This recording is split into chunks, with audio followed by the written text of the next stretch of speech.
Hi, I hope you're all okay and staying safe during these cold festive periods. I believe my devotion will be coming out very close to Christmas Day, and one of the areas about Christmas that I love the most is the food. Like, I love that part. The presents, don't really care. It's all about the food. And there's a particular verse in the Bible. It's actually around the word food itself. And it's a conversation between Jesus and his disciples. And so just a quick background story.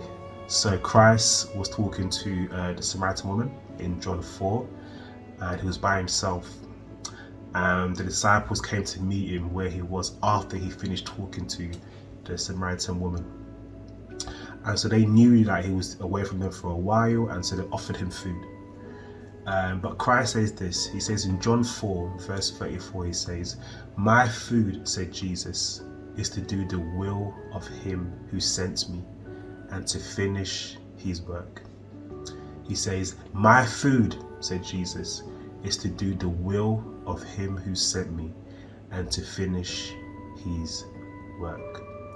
You see, we all need food to operate. Without it, we cannot really function. And so it's a requirement that we need as human beings. And so because it is something that we desire and we need constantly, it is important. And if you flip it to what Christ was trying to say in this verse, he's saying that the most important thing to me, the thing that I really want the most, is not physical food, but to do the will of my Father, to finish his work.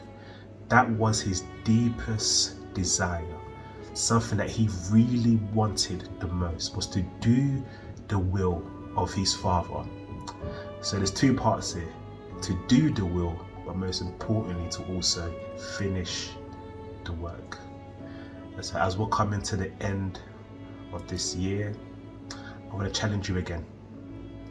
As we go into this new year, I want you to pray that everything you do, whether it be with your family, in your workplace, for all of it to be the will of what God wants for your life. There is nothing more important than doing the will of the Father. When I read this verse, I was so challenged by it. And this is my prayer, and I want it to also be your prayer too. As we enter into this new year, I want to pray that everything that you will do, everything that you will desire, every plans that you have will be the will of God. So another challenge for you. I pray that Christmas goes well for all of you. I pray you enjoy the food. I know I will be. Take care of yourself. God truly bless you. God protect you. God be with you. Peace.